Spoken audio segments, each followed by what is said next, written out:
Hello, Muppet fans. Welcome to a bonus episode of Moving Right Along, a Muppet movie podcast brought to you by toughpigs.com. This is normally the podcast where we watch Muppet movies 2 minutes at a time and talk about them a lot, but we're not doing that today. We're doing something different. But actually, it's just me here in this big recording studio. I don't know. I got to look around and find somebody to do this podcast with. Let's see. I'll just open this door and see who's in there. Anthony Strand. Ryan Rowe. Hey. Hey, do you want to do a podcast? Yeah, let's do a podcast about Kermit Unpigged. All right. That's a great idea. The album Kermit Unpigged, but we're going to need a guest. Let me see. I'll just open this door and see who's in here. Becca Petunia from toughpigs.com. Oh, wow. It's Ryan Rowe and Anthony Strand, also from toughpigs.com. You know, I was just in here recording a Birds cover, and I needed someone to harmonize the podcast part. All right, let's do it together. Let's do it. Oh, I'd love it if you could. Yay! Oh, sure. He talked me into it. Okay, so we are here to talk about Kermit Unpigged. This is a Muppet album from 1994 that kind of feels like a TV special. This is the first album that we've covered on this podcast. We've done TV specials. And the last album on the Muppet Records label. Yes, on the Jim Henson Records imprint, which was on BMG Records. That relationship actually ended in a lawsuit, I discovered while looking stuff up for this, the deal between BMG Records and the Jim Henson Company, because they felt like BMG was not doing enough to promote and distribute these albums. So we will find out whether or not that was a bad thing. How about that? We will. But you mentioned this is kind of like a TV special. And I'll say I'm the one who really pushed to cover this, because I think between the previous movies, they did do TV specials, right? Muppets Go Hollywood, Muppets Go to the Movies, etc. Muppets and John Denver, Rocky Mountain Holiday. And this is kind of the closest thing to that exists around this time. Like, we'll talk about some videos and stuff later, too, in other bonus episodes. But this is like, as far as like getting a bunch of guest stars to hang out with the Muppets in between movies, this is kind of it. Yeah, I guess Mr. Willoughby's Christmas Tree was between movies, right? But that's only Kermit. So, yeah. It's not the rest of the gang. So. Yeah, I mean, like, at that point, we could just count anything as being between movies. Like, Brats of the Lost Nebula or whatever. Right, yes. But that's Brat. Well, we should do 13 bonus episodes on Brats, but that's going to be between Treasure Island and Muppets from Space. Yeah, exactly. Okay, great. That's a good way to delay Muppets from Space as long as we possibly can. So the album title, Kermit Unpigged, according to the credits, was actually suggested by Vince Gill, who appears on the album, which is pretty cool. Yeah. And the title, and this is something that bothers me now that did not bother me as a child, but boy, this title suggests a very different album than the one that we got. Well, are you saying that because it's a reference to the MTV Unplugged series, which is all acoustic, or also all music? There's a very. Did we actually say what this is for the people in the audience who maybe only know the Muppet movies and don't know the Muppet cassette tapes from 1994? Well, yeah, because before I get into my complaints, maybe we want to do an introduction here. Okay, yeah, I have a little bit more overall notes. It has more of a plot, sort of, or at least a framework than Muppet Beach Party, which was the other original album released by Jim Henson Records the year before this. And the framework is just the Muppets have booked time in a recording studio, and basically they all just scatter and go different directions. And they encounter notable singers in various recording studios and sing songs with them. And then they all get back together at the end of the record. And that's pretty much it. Yeah, and you called it a record, but this was not released on vinyl, correct? Well, yes, record as an album. In a general, yes. Hey, whoever owns this, if you want to release this on vinyl, I guarantee one person will buy it, and that person will be me. I feel like now is the time too. Like, yeah, I mean, the Electric Mayhem album was just, as far as we know, a success on vinyl, and vinyl is hot right now. So. Well, and they just put out the Muppet movie soundtrack and the Muppet Christmas Carol soundtrack recently. And what's the natural third with that? Kermit Unpigged. Kermit Unpigged. That's None of those other ones have Vince Gill on them. So let me think. No, you're right. They don't. The other thing, this album cover, there was a variation on it's Kermit sitting on a stool, like wearing jeans and a button. Is he wearing a t-shirt or a button down? It's a button down, and he's got a cool jacket over it. He's got a cool jacket. He's got a guitar that he's playing. Right. So there was a variation on this, which looked more like the album cover of Eric Clapton Unplugged. That would become a page of the Muppet parody calendar and a t-shirt that I owned, and I believe a poster a couple years after this. So they really liked this Kermit Unpigged wordplay. They held on to that for a while. I just also want to throw out there, on the cover, he is playing the guitar backwards. Meaning he's playing it left-handed? No, he's playing it right-handed. Oh, that's no good.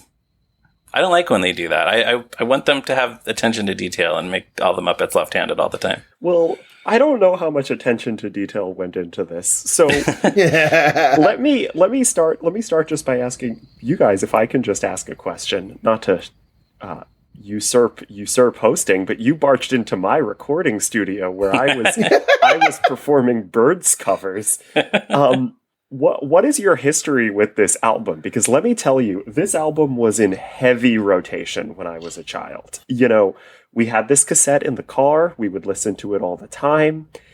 It was, again, you know, at a time when there wasn't really a lot of Muppet stuff, and you couldn't even really easily get some of the older albums even. You know, certainly Muppets Take Manhattan was hard to find and remains hard to find. Muppets Take Manhattan never came out on CD.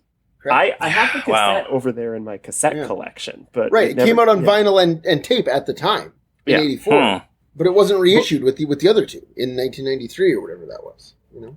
But we had the cassette to this, and I would listen to it all the time, and it really was one of the only like things like it, like Anthony and Ryan were saying, it's kind of like its own little TV special. And I definitely have strong memories of just listening to it and kind of like imagining what the special would be, which is something really nice about this album. It's got its moments. It also has its really lousy points. But I know, Anthony, you were saying when we were talking earlier that you didn't own this cassette. You came to it a little late. So right, correct. I did. But Ryan, you owned it as well? You bought it in 94?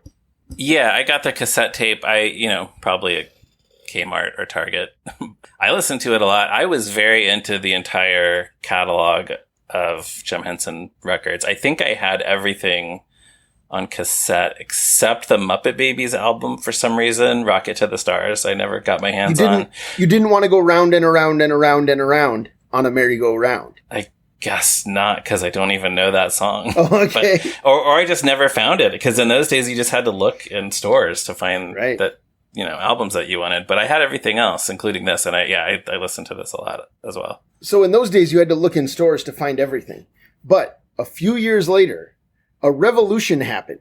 Now, you are both undoubtedly familiar with the Weird Al Yankovic song, Don't Download This Song. Well, yes. That song was inspired by the fact that in the years preceding its recording, you could download any song you wanted. And that's what I did. That's how I got this thing. The year, 1999. My age, 14. The PC, my dad's work computer at his school classroom. And I filled that sucker with Muppet MP3s from Napster. I think we should just establish that by 1999, this album was way out of print. So, yeah, but it doesn't matter. Anthony, I have a call coming in from the police. They're here to throw you in Kermit Unpigged jail. Okay. This has been a sting operation, and I got you to admit it. Long con. All right, we got him. But what is true is this was right around the time I was discovering Muppet Central, I had read Jim Henson The Works, and I'm like on Muppet Central in those days, making Muppet fan friends for the first time. And you could search Napster for any song ever recorded and download maybe that song or maybe something mislabeled or whatever. But it was just like a treasure trove. And so that's what I did. I downloaded every Muppet song I could find. I still to this day have CDs that are just random Muppet songs, like that I made at that time, entitled Random Muppets, Assorted Muppets, Various Muppets, and Mostly Muppets. Did you ever have a miscellaneous Muppets? I never did. I should have. But some of these songs are on some of the, because it really was just like a whole pile, So you weren't necessarily getting the entire album in right. one. I don't think I knew the difference between this and Muppet Beach Party at that time. I knew that this wasn't the same thing as, The Great Muppet Caper or whatever. But one clue about why this is different than Muppet Beach Party is the songs aren't about beaches. That's true. That is true. I mean, it does have Wild Thing on it, which would fit in on Muppet Beach Party, I think. I mean, ask me in 1999 which album of these two has Wild Thing on it, and I'm not going to be able to answer that with confidence. Yeah, makes sense. So yeah, I just discovered it by here's an MP3 labeled Muppets lowercase m Unpigged 08 Wild Thing. All lowercase. Great. Fire it up, So it was just like some great Muppet stuff that I heard, because all Muppet things were equally great when I was 14 years old and a newly obsessed Muppet fan. Yeah. I mean, they were just equal, period. Like, everything was just part of that mass of MP3s. Yeah. Did you know that the Muppets covered All Together Now from Yellow Submarine? That's the best news I've ever heard in my whole life. I did, except the way that my mind worked, I learned that the Beatles covered the Muppet song All Together Now. Yeah. Oh, yeah. That's how it goes. I think that's a familiar story for most Muppet fans. Right. It's Muppet songs are Muppet songs first.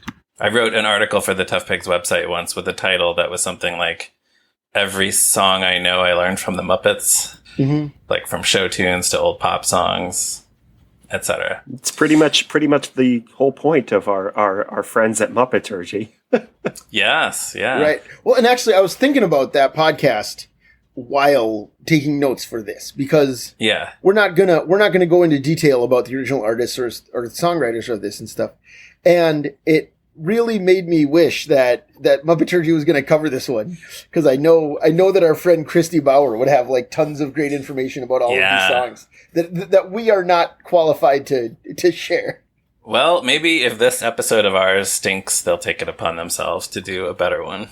Yeah. Well, it's not going to stink, because I don't care what anybody says. I'm having a great time. All right. Are you ready to get into this track by track, or do you have any other I just wanted thoughts? to say, so going all the way back to when I was saying, Unpigged suggests an album that this isn't, right? Forgetting literally it's called Unpigged and Miss Piggy is on the album. I get it, but she is separate from Kermit for a large portion of the album's plot, I guess. True. But what I mean is, man, those MTV Unplugged albums are so good. And you go back and the Nirvana one recently had its 30th anniversary. I feel like Nirvana and Eric Clapton were the biggest ones. Yeah, right? I had the 10,000 Maniacs one when I was younger, which was also good, and the REM one got a re-release for the first time on CD in 2017-ish. And that was wonderful too. Is the 10,000 Maniacs one Natalie or Mary? I don't remember. I can look. Okay. But those Unplugged are all, them singing all of their old songs, singing their old songs with with a new take on old songs. And man, I loved this album as a kid, and there's still moments of it that I love.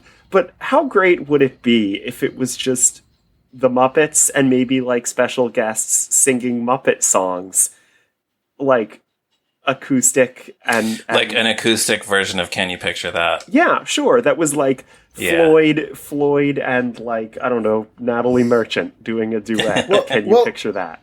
You know what's funny is, so Kermit was doing duets a lot around this time.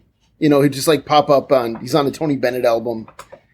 And the one that kind of feels like what you're talking about, it's not Unplugged, but has that like exciting energy, is he's on a Kylie Minogue special. Oh, yeah. Singing Especially for You, which had been a duet hit for her some years earlier.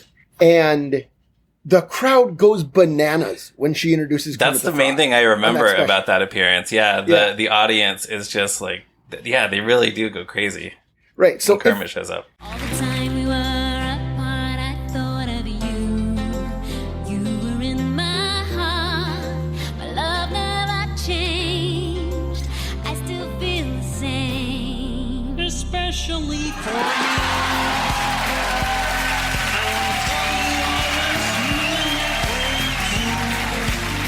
So if it was 10 tracks of that, of like Linda Ronstadt's at a concert and she's like, now look who it is. Oh, Kermit the Frog. They should have recorded this all live. Yeah, Right. well, again, that's what's good about these unplugged sessions. Is they have that energy, that crazy energy that comes from, and I'm going to clarify, Natalie Merchant singing There you live, go. but quitting the band immediately after the recording of 10,000 Maniacs Live. There you so go. that when 10,000 Maniacs Live is released, she is no longer in the band 10,000 Maniacs. Mary's in it. Mary Ramsey's the lead singer. Yep, by the time the album is on shelves. Well, okay, but I'm glad Kermit didn't quit the Muppets right after this album came out. No, although Steve Whitmire is kind of the Mary Ramsey of Kermit the Frogs. Come on, like. True, and also, to be fair, you could pretty much say that Floyd quit the Muppets after this album. Oh, man. Yeah, we'll get to that. Yeah. All right, I think that's... So anyway, that's the Muppet album I wish this was. Yeah. Well, and it's also interesting, you talk about this, like Kermit having done duets and this being mostly duets. This is actually also a year after Frank Sinatra came out with his duets album. So I wondered, too, if that was a little bit of the inspiration behind this. Although, I mean, Muppets do duets with celebrities all the time, but still, maybe that was like, what should the concept for the next one be? Yeah. All right. So this album starts before the first song with the Muppets arriving at this recording studio. They're all there except for Miss Piggy. She's going to catch up with them later. And they meet the studio manager. And who is the studio manager? It's frequent Muppet collaborator Lily Tomlin, apparently in character as Ernestine the operator. Excuse me, ma'am. Pardon me, but the livestock entrance is around back. No. See, we're the Muppets. Muppets. Yeah. Let's see. Mopeds, muffins. Oh, here it is, Muppets. Mm-hmm. You must be Kermit. The frog. A talking frog, huh? What's next? A singing pig? Yeah, well, Miss Piggy's running a little late. Listen. I'd love to chat about your personal problems. Believe you me. So here's the thing about this. Two things. One, Lily Tomlin's name is not on the front of this album, which is rude. Oh, you're right. Like all of the singers are named on the front cover, and she's not. That's weird. It feels like a slap in the face. I mean, honestly, like. Yeah, that's a slight for sure. Yeah, why not? Like, why not? I wonder. I feel like she's maybe like they wanted it to be a surprise. Yeah, maybe. Oh, but no, she's not on the front. She is credited, and I was saying this before we started recording. She's credited on here because I have the cassette in front of me. She is credited on the cassette as Lily Tomlin as the studio manager. And she is in the special thanks section of the guest artists. So I don't know what went on there, but as well as also uncredited Harry Smith, the tuba player. Yeah, well, Harry Smith is not to that too. Harry Smith is not a tuba player by profession. Correct. Yeah. We'll get to that. Yes. But what I was going to say about Lily Tomlin is right before this, she plays Ernestine in Sesame Street Stays Up Late, the New Year's Eve special. Like within a couple months of this. Immediately after this, she would be back on Sesame Street for an episode where where Ernestine, the telephone operator, has to babysit Natasha, which my avatar on the Tough Pigs forum is baby Natasha sitting on Ernestine, the telephone operator's lap, but I believe Ernestine is cropped out because it needed to be a small square. But she was busy with the Muppets at the time. Yeah. And I don't know if everybody knows, but Ernestine was her character who I believe first appeared on Laugh-In, the variety show. That's where she became famous. I mean, like, that's where the character... I don't know if that's... I don't know if she had developed done it on a stage act or something, but... Yeah, right. But she's played that character a lot over the years. She keeps bringing it back. As I told you guys before we started recording, as I told you both, I got the album. I own the Ernestine album. Yeah. It's called This Is a Recording. It's from 1971. And it's like a Bob Newhart album because it's all she's on the phone and she's talking to somebody that you can't hear. So the thing about Ernestine... The thing about Ernestine for our younger listeners, our listeners who are even younger than I am, is Ernestine was a telephone operator, which was a job that existed. Your job was to connect people. People would call the operator and be like, I'd like to speak to blank. And they would have to connect you through to the person you would want to speak to. And the thing about Ernestine was rude. That was the number one joke. Now, Lily Tomlin is wonderful, so she's able to make that joke work. But Ernestine is rude. That's the joke. She is unhelpful. Mm-hmm, unhelpful and rude. Also, Becca, you said for listeners younger than you, which implies that you, a woman in your early 30s, grew up with a telephone operator as a daily occurrence. That is, of no, course, none of not us true. did. Because when you say you guys didn't either. No, when you say listeners younger than you mean listeners up to 20 years older than you. Yes, because I was going to say, hang on. You guys are older than me. No, right, and that's what I'm saying. Like, it's absurd for you to be like our younger listeners when what you mean is all of our listeners probably. Here's the thing, though. I have memory of Ernestine always being on Sesame Street. For some reason, I have a memory that she was always there. I believe she was only there 3 times total, counting that episode with baby Natasha and Sesame Street Stays Up Late. But if you had asked me a week ago, I would say that she was basically like a main character like Ruthie. I don't know why I have such vivid memories of one of those specials. But that's what I mean is, like, if you didn't grow up with that era of Sesame Street or Lily Tomlin making appearances on things in the 80s as Ernestine the telephone operator. Yeah. Mm-hmm. She's also in the TV special Free to Be a Family, which Chris Surf was involved in and has a lot of Muppets in it, but I don't think she interacts with the Muppets in that. But yeah, there's a lot of crossover there. Is that the one where the Muppets sing Something for Everyone? It is, right? I think that's on the album, but it's not in the TV special. Not in the special? Okay, because that's on the rules too. That was one of the MP3s I downloaded. Oh, there you go. From... Yeah, and among those other MP3s was songs from Kermit Unpigged. Yes. Which begins with the Muppets nice asking the studio manager how to get to their studio, and she gives them complicated, not very helpful directions, and then they all just go off to different places.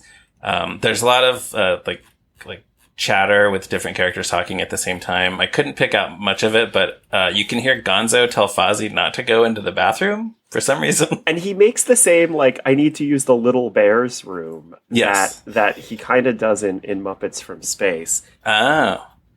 Okay, Becca has changed her background to the picture of Ernestine with Natasha on her lap. So that's great. Now, I'm going to have to go rewatch that episode. I have not seen it. I'm managing the switchboard. Oh, look at that. Anyway, Connect my call. Yeah, so 1 ringy dingy, 2 ringy dingies. I'm connecting us back to the plot here. So they're all asking. They're the Muppets, and they need to get to their recording studio. Yes. Not clear why they need to get to their recording studio. Like, at no point do they even make it super clear. They're making an album, I think. I think that's the idea. Yeah, I mean, I don't know if they explicitly say it, but They probably whatever. don't. I don't know if you need it. But the thing about Ernestine is rude, so it doesn't go so well when they ask Ernestine for help. Right. You're right. You are correct. Yeah. Even if they followed her directions, they probably would not find the studio that has been assigned to them. So then I guess Kermit makes his way to a studio somehow, because then the next thing we hear after they all run off is the opening notes of the song "She Drives Me Crazy." But he doesn't make his way to a studio because he's on the telephone. Anthony is helpfully providing for us. He's on the green courtesy phone, and I will say, did not understand the concept of a courtesy phone as a child. Oh yeah, I no. understood a telephone operator. I did not understand a courtesy phone. I thought But- Curtis E. Phone was a person's name. That could be a Muppet character, yeah. Yeah. Well, okay, so now do you want to explain a courtesy phone? I feel like we have to now that you've brought it up. I'm 32 years old, and I don't think I can explain a courtesy phone. Well, I think of it like in airports, they would have courtesy phones where if somebody It's got just a like a call, phone it you would can just be use like for free, right? Yeah. Yeah, like if someone's calling a customer of the business, they can pick up the courtesy phone.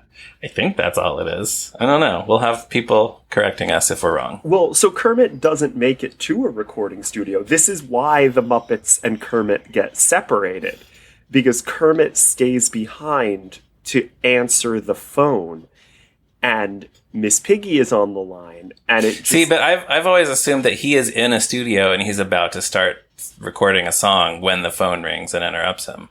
But it happens I so don't think- immediately. Hey. I don't think this matters or is interesting.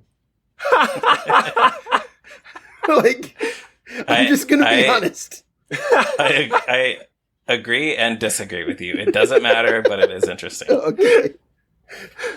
So, this is a song. So, yes, it's Piggy on the phone, on the green courtesy phone. She is not at the studio yet, but she's called Kermit because she wants to talk about their relationship.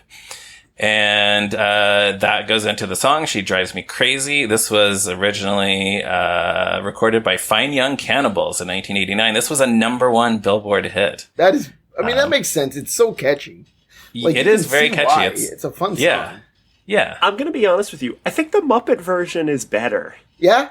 I don't know. I probably like them both equally. But the funny thing is that the original recording, I assume it's just one lead singer, but he sings the verses in a falsetto, and then he sings the chorus in kind of a louder, throaty voice. So it kind of sounds like he's doing Miss Piggy and Kermit the Frog voices already. And I have to wonder if that inspired the choice of this song. It's just, it's such a perfect title for the Kermit Piggy relationship. Like, you see why, you have to think that someone at the Muppets, and I will say Jim Lewis is credited with writing the parody lyrics to this song, which are mostly... Yeah, they did change the lyrics. That checks out. Not many of the lyrics are changed, but there's a couple. And you have to assume somebody heard the title and was like, oh, this is great, slam dunk. It's a catchy song that describes a relationship where somebody drives somebody crazy, but they can't help themselves.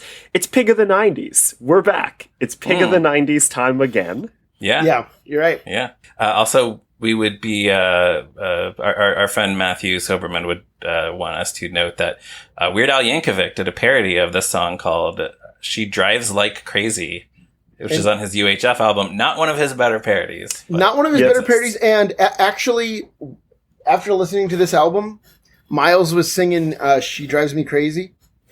And I was like, hey, let me show you something. So I fired up the Weird Al song. Mm-hmm. And neither of my kids even clocked that it was parody lyrics. That's funny. The falsetto was just it didn't sound like Weird Al, and they couldn't understand the words, Right. So they were just this is nothing. They didn't and my kids love Weird Al. Sure. Especially if it's a song that they know, and all of a sudden it's what wow, now Weird Al is singing Girls Just Want to Have Lunch or whatever. They're into that, Yeah. But, yeah, it's not the same. But not this one. what's interesting and needs to be noted is this song was, I guess, the closest thing to a single this album had, and they really tried to promote this. Do we want to talk about the She Drives? Yeah, well, listen, I'm going to sue BMI because they didn't do a good enough... excuse me, EMI. Why did I say... Well, BMG Records. BMG Records. Yeah. No, I'm gonna, because they didn't do a good enough job, but they really tried. Do we want to talk about that promotion now? Because I think let's do it. Yeah, I just had a couple more. Like this song, we'll talk more about like the state of the Muppets and their characterizations at this point in history. But there's just a lot of like Piggy going, "Oh, Kermit, Kermit, Kermit, listen to me, Kermit," which is that gets old. I do like when she says, "Kermit, would you stop playing the guitar and listen?" That makes me laugh. Yes, that's pretty good. And then toward the end of the song, she says, "I'm going bazongas here, Kermit. I'm going fruitcake." I really like when she says, "I'm going fruitcake." I laughed at that. Yeah. Listen, which feels like Frank messing around. Yeah. Frank absolutely. is really good on this album. I know that Frank is always good, but Frank is definitely like doing better than the material deserves. Yeah, he sometimes does. He has a way of doing that. But so this was the closest thing to a single because they made a music video for it. Which Do you want to tell us more about that, Becca? I would argue that music video is unwatchable. It's very bad. I had it on and I just kept apologizing to my fiance. I was like, I promise it's over soon. It'll be over soon. It's only 4 minutes. It'll be over soon. So the music video, there's two versions, which we were talking a little bit about. And basically, it starts fine with a fairly halfway decent parody of the actual Fine Young Cannibals music video, where there's some weird swirly cuts of Kermit playing the guitar and Kermit and Piggy singing the lyrics. And then all of a sudden, Kermit and Piggy's voices fall to the background. And there's just an endless barrage of celebrities, some of whom are literally so unrecognizable that Muppet Wiki has written down unknown celebrity next to their name. Wow. And I need the internet to band together. Barrage is right, though. But the thing is, a lot of these, it says on the wiki, were shot at the Jim Henson Company Carriage House in New York.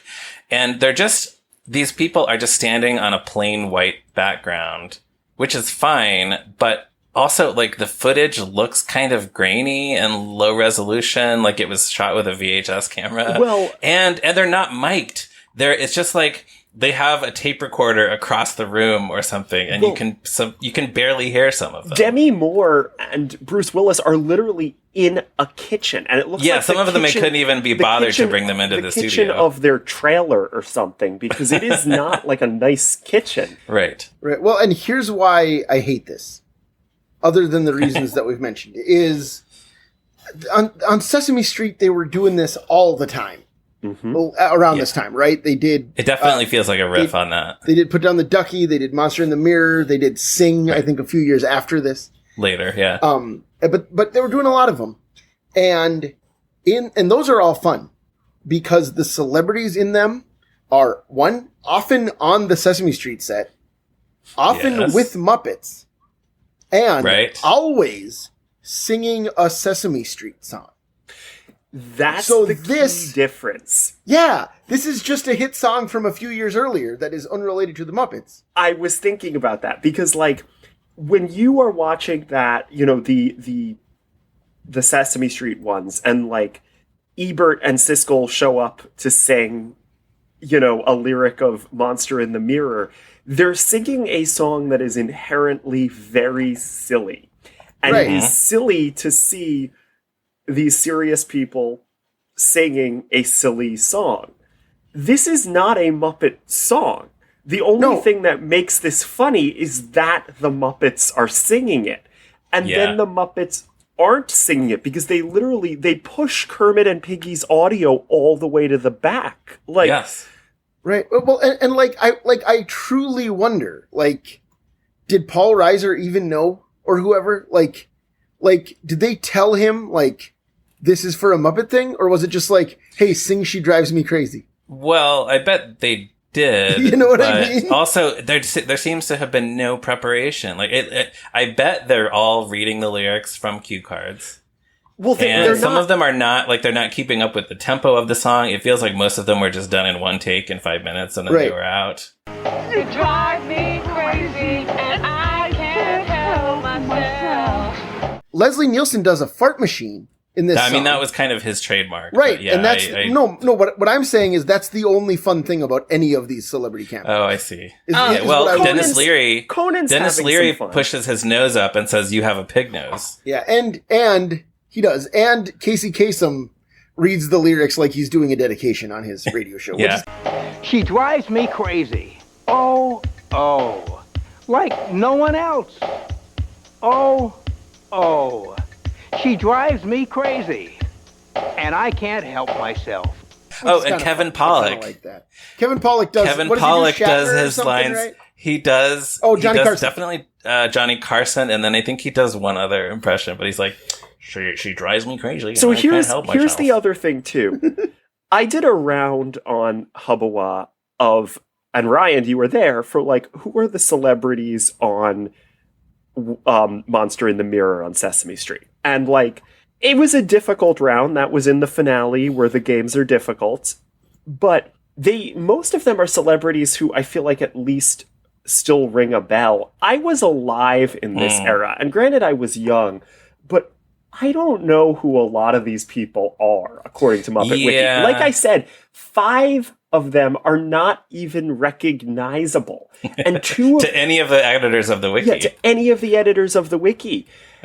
It's ridiculous. I mean, again, like, I'm not going to read them all because there's so many, but I encourage everybody listening to go to Muppet Wiki and like see how many you recognize or remember, because there's some who are like these really, really big names that you will remember, and then there's some that you're like, yeah, I'm looking at the list right now. I don't know who Spencer Christian is. Should I? Maybe I should know. Yeah, I don't know. It's a song from the 80s. Spencer Christian, now the time has come. Oh, okay. A song wasn't from he? the 80s Isn't a Spencer celebrity in Christian this a video. newsman? Wasn't he the anchor of like? Oh, probably. Of like yes, Good Morning 2020 America. or one of those. Yeah, Good Morning Oh, well, America. there you Okay, go. morning Okay. show guy. Yeah.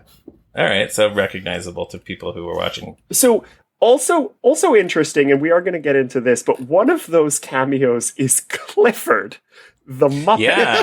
He is the only other Muppet who appears. And here's what's really funny. Clifford is featured prominently on this album, and we'll get to that in a second, and also featured prominently on Muppet Beach Party. And something I didn't realize as a kid and didn't fully comprehend until like today, this was pre-Muppets Tonight. So we were just coasting on love of Clifford from the Jim Henson Hour? They I want wouldn't say Kevin love, Clash I to would be say- one of the core performers. That's all. Yes, exactly. Wanting him to have a major character. And actually this But then why does he might be- cameo in this? Like, it's one thing to give him a track on the album. It's like, sure. look, it's your new favorite Muppet. You're gonna like this guy. You really are. No, this might actually be the best phase of Clifford, because like he gets to sing cool songs on albums. And He's I don't my- know. He has more to do than he did on the Jim Henson Hour, but he's not yet like the stressed out host that he was on Muppets Tonight. He's my homie made of foamy. It's true. He is. Let's just be And honest.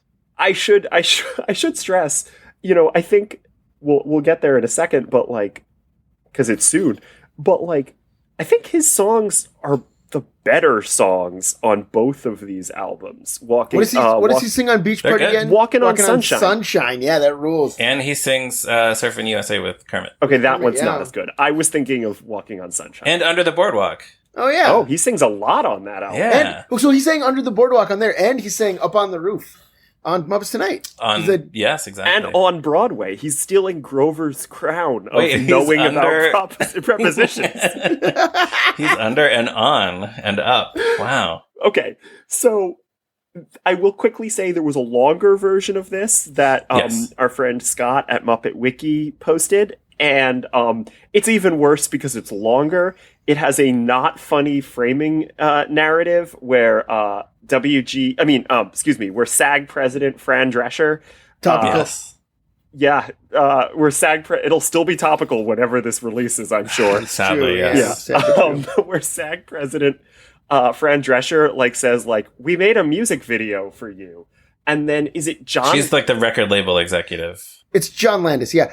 John Landis, Frank Is the Oz's director. best friend, John Landis, Yes. comes in and is like, "I made a music video for you," and neither of them are fun. They're just saying that they made a music video. Fran Drescher is essentially playing Bobby Fleckman, her character from This Is Spinal Tap. Oh, yeah. Right, where she's the artist relations for yeah, Polymer that was Records. probably the intention. Yeah. And here's the thing. I love This Is Spinal Tap. I adore it. And I think Fran Drescher's great in it. Mm-hmm. And I love Bobby Fleckman. There's an episode of The Nanny where she plays Bobby Fleckman as well as playing Fran Fine. And One it's of my the few favorite episodes of episode. The Nanny I have ever seen. Is that right? It's my favorite episode of The Yes. Nanny. Because I love Spinal Tap so much.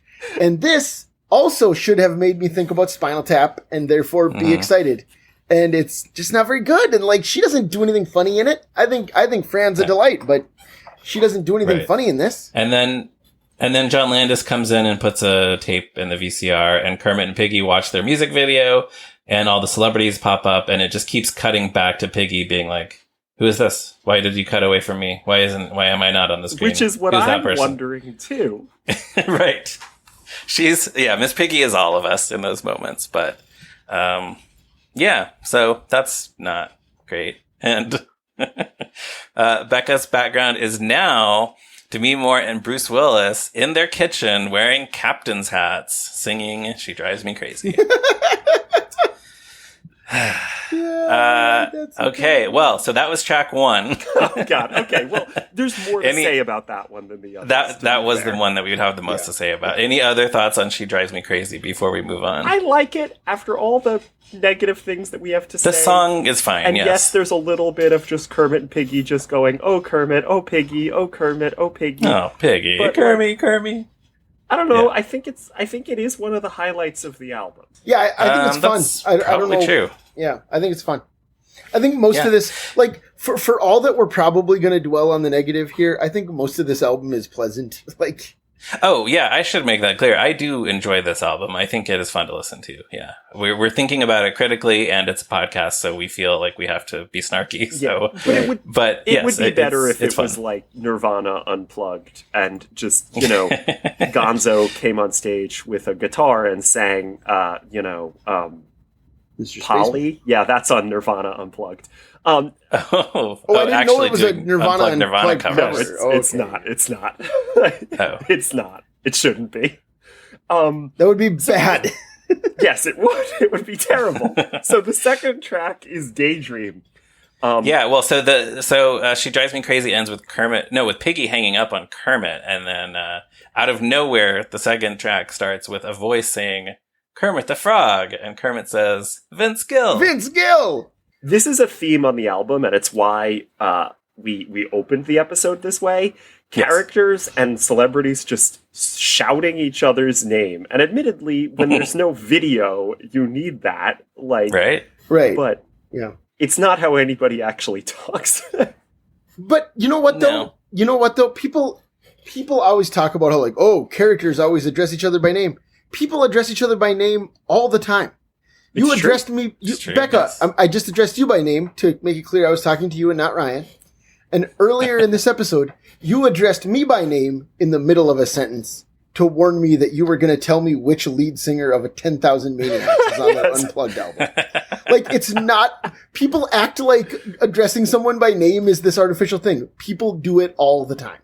Oh, it's It's true. just one of those social media pop culture nerd things that everybody loves jumping on. It is a little weird on this album, maybe. Just it doesn't feel very natural the way they do it. I don't know. Right. Anthony just convinced me that this album is extremely realistic. But I would say if I saw Vince Gill, I might yell, "Vince Gill." Who is If I saw- Vince Gill? If I saw Vince Gill, I would say Amy Grant's husband. Okay, that's who Vince Gill is. That makes sense to me. Anthony, did you have additional information on Vince Gill? I mean, he was a country singer in the in the 90s. I mean, he was in he sings. What was that band he was in back in the 70s? Oh, I don't know. The Telephone Operators. No, I'm looking it up. Okay, he was in the band Pure Prairie League, and then he was a solo artist. You know the song, Amy, what you gonna do? That song, that's him. That's his. Oh, he was in that band? He was in that band, yeah. And Okay. then he was just a 80s and 90s country guy, married the Christian singer Amy Grant. They became like some sort of Christian / country music, super couple. Yeah. And they're still just around. They're just still out there doing it. They're still going.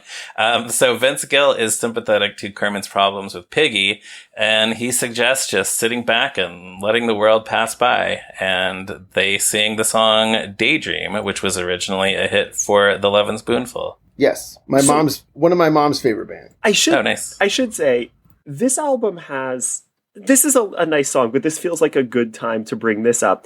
That this album does have some of the 90s biggest problems with the Muppets. And one of them is that this is probably the most milquetoast Kermit has ever been. Yep. And secondly, that they feel the need that a song won't be interesting to us unless the Muppet is consistently interrupting it to make comments that just aren't interesting. And this is I bring this up here. They're not jokes. They're not Because this is a song. This song has probably the two worst on this album, in my opinion, which is Vince Gill starts singing Daydream, this Lovin' Spoonful song, and there's a line, "What a day for a daydreaming boy," and Kermit goes, "Or frog." Like, if we forgot that Kermit was a frog. I get it now. And then later it's like, I get it. Here's the thing though, every time I hear the Lovin' Spoonful version of this, I say "or frog" in my head. Gotta do it. Then later, and I don't know this lyric as well, unfortunately, but it's something like, and something you'd be like a sleepy bull toad, and Kermit goes, "Toad? But I'm a frog." And it's like, we got it. Kermit. You're right. That's a bit much to have both of them in there. Yes. Yeah, it's very bad. An interesting fact that will have been on an episode of Haboa that I recorded yesterday, but in Portugal and Brazil, Kermit is actually a toad. We learned that. Oh, fun. Yeah. That's cool. So Portuguese they had to dub Kermit this the Toad. song differently a little bit, I guess. Yeah, toad. But actually I am a toad.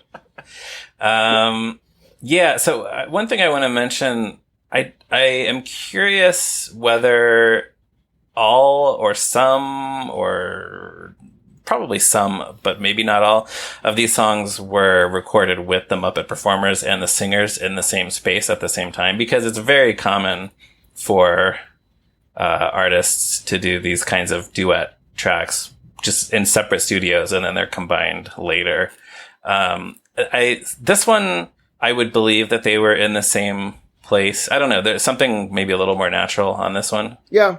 I don't know. In the evidence that maybe didn't happen is in the TV commercial, the promo that was, I think, on some videotapes. Oh, They Muppet Family Christmas. I mean, not Muppet Family Christmas. Muppet Classic Theater. That's the one I meant. Muppet Classic Theater, sure. They show they name all the singers who are on it, and Vince Gill is just like a regular headshot of him. Okay, Vince and Gill some of them do have photos with Muppets, yes, right? Vince Gill and Linda Ronstadt are just headshots. The others are all photographed with a Muppet in studio. So interesting. those are the two. Those are the two that sang with Kermit. So maybe Steve Whitmire just didn't have Kermit with, or whatever. So I don't know. I really don't know. Yeah. All right. That's all I have on Daydream. Anything else? It's nice. It is nice. I like it. It's like you say, it is. This is definitely wimpy Kermit phase. Yeah. And it's if it wasn't already clear, this track makes it very clear that Kermit's not going to be funny on this album. He's not going to do anything that makes you laugh. He's just like this kind of wimpy nice guy, but it's fine. And listen, you can cut this if you want, but there's been so much complaints lately about like what is or isn't a good Kermit voice. This doesn't read as Kermit to me a lot of the time. Like it just reads as Steve Whitmire to me. Like Sure. I don't know what it is. Yeah. Whereas maybe because I can't see the puppet at the same time, but like I don't know. That's Again- why he has to keep reminding you that he's a frog. Yeah, exactly. Right.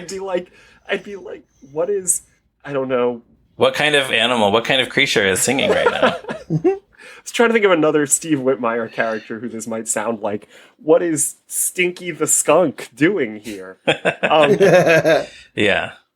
So track 3 brings Clifford into the party. Yeah. And also Rizzo, and other rats. The Rhythm Rats. They are credited as the Rhythm Rats. I find it interesting to note that Bill Beretta is credited as a musician on this album, but not listed with the Muppet performers. Is he one of the Rats? Was Bill Beretta a drummer? I feel like if he's anywhere, it has to be here. Does Bill Beretta play an instrument? He hasn't even done Muppet Treasure Island at this point, but he's done Dinosaurs. He's on Dinosaurs, yeah. Well, Yeah. doesn't he play one of the rats on Beach Party? No, I didn't think so. The only rat that gets identified by name is Buzz the Wharf Rat, which is Dave Gold. And that's Dave Goles. Okay, yeah. So then I don't know. He plays one of the main rats in Muppets from Space later. You know, he's like the big. I think I'm Yeah, later. conflating or whatever. Bubba yeah. and Oh, Buzz. sure. Yeah, I'm conflating. Yeah. Bubba. Bubba and Bubba, Buzz. Our two favorite rats. Yeah, we'll have to figure that out, maybe. My two But favorite anyway, people. So the rats are in George Benson's studio, Yes, Clifford stumbles upon them messing around with George Benson's equipment. and George Benson isn't mad at them if they can help him play on Broadway. And do the rats know on Broadway? They love it. They live on it. Excuse me, don't they live under it? Isn't that the line? Oh, that's the line. We live under it. Okay, yeah, no, I we messed that one up. We need to be like Clifford and get our prepositions correct. Yes, you're right. Well, you mentioned like you guys were talking about. You both were talking about prepositions earlier, but these are all Drifters songs. Under the Boardwalk, Up on the Roof, and On Broadway were all hits for the Drifters. yeah, that is very interesting. A group Yeah, that originally Didn't really have By that the many Drifters. hits. You know? Yeah, I mean George Benson had a big hit with this song in between, like 1978 was his. because Yeah. that version is the one I know because it plays over the opening of Bob Fosse's All That Jazz. Okay. A movie that is a perfect, gorgeous masterpiece, and everyone should see it. Yeah, I've never seen it. It's on my You've never list. seen it? I The mean, Drifters. I'm not saying it like, oh, you got. I'm surprised. No, that I will. You, I haven't I'm seen it surprised either. that I've you, only seen- Ryan Rowe, have not seen All That Jazz. I know. I've seen I just cabaret haven't. of the Fosse oeuvre. You got to see. You both. I mean, I think you'd enjoy it too, Becca. I will. It Don't feels worry. like a movie you saw 20 years ago, Ryan. Like that's all. I mean, Yeah. I mean, you know? it's just I didn't But- get to it. It was not available at my local Hollywood video 20 years ago. Sure. It's good. This song is really good because George Benson has a nice voice. I don't know much about Yeah, George Benson, singer, jazz guitarist. Yeah, that jazz guitar is real nice on this. Yeah. That tone, and Clifford has a great voice and actually gets to sing. You know, like a lot of the Muppets are just interjecting, but like Clifford gets to take Right, well- verses and stuff. Of the performers who are on this album, I would say Kevin Clash and Jerry Nelson are the two who are really good singers. Yes. You know, And they're the So- two who get to sing. I feel Right. like. exactly. Yeah, kind of spotlighted. Yeah, you're right. I like at the beginning when it sounds like George Benson is about to kick them out and they're all trying to talk him into letting them stay. There's this, I think it's a rat voiced by Jerry Nelson who says, "Give us a chance, give us a chance, give us a chance." Yeah, I love that guy. Yeah. Hey, fellas, what are you guys doing in my studio anyhow? Man, I'm sorry, Mr. Benson. I'll get these rats out of here for you. Don't worry. Give us a chance. Give us a chance. Give us a chance.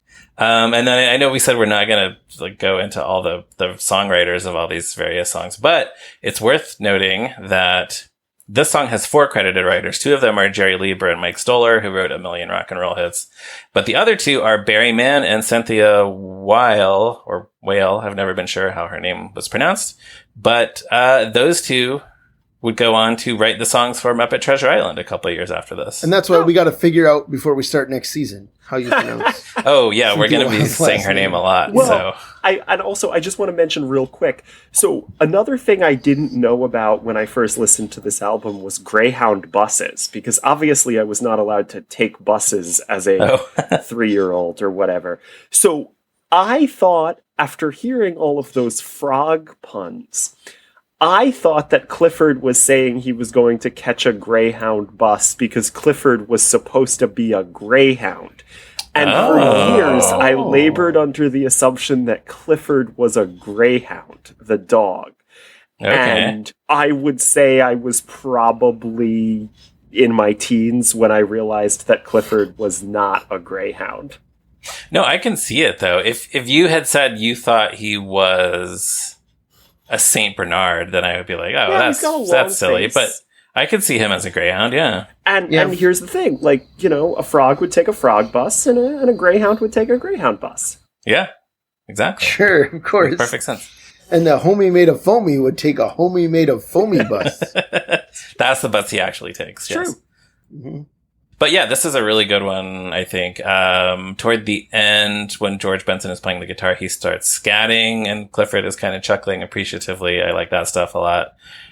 This is also the first place I ever heard the kind of folksy old joke, you can call me anything you want, as long as you don't call me too late for dinner.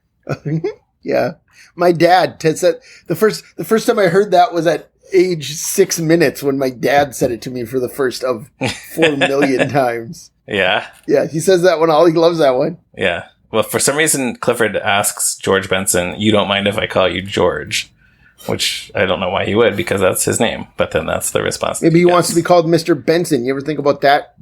Mr. Benson could be, or Mr. George Benson. Well, that's what Elmo would call him if Kevin Clash was playing a different character. That's true. That's true. Yeah, all right. Anything else about On Broadway? And no. Or Under Broadway, or On Top of Broadway? Well, so then, on top of Linda Ronstadt. Kermit says, yeah, I wonder who's in here. Who could it be? He opens another door. You know, they really could be interrupting important recording sessions by these big stars. It's really interesting because Linda Ronstadt is like, we needed someone to help lay down some harmonies. Yeah. And she's like, do you think you could do it, Kermit? And Kermit's like, oh, I don't know. I don't know if I'm like, Kermit, all you do is sing. Hey, we could use some help. What? Would you like to sing some harmony? Well, I don't know if I could, really. I mean, I'd love to try, Would you but... please? Well, I suppose I could, Linda, but I'm just For not sure. me, Kermit? Oh, Linda. What do you mean? But see, she calls him Kermit, which I think is adorable. Mm-hmm. And to me, he feels flustered, like Linda Ronstadt is flirting with him. Like he hasn't seen Linda Ronstadt in 13 years. You know, and I did. When we did our Muppet Show 40 Years Later reviews, I reviewed the Linda Ronstadt episode, and I noted that this is a good example of consistent Muppet canon, because Kermit and Linda Ronstadt spend a lot of time flirting in that episode. And and that's why they have such, you know, they're they have chemistry. They're flirting so much here. Yeah, I like that they carry that on here. It's not, and at the time, I don't know. Had the Muppet Show started airing on Nickelodeon yet at this point? I think so. Yeah, because it definitely had. Because in 3rd grade, that was what I put in my time capsule for favorite TV show, and I never saw it until it was on there. Okay, so people listening to this album could have possibly seen that episode of the Muppet Show recently.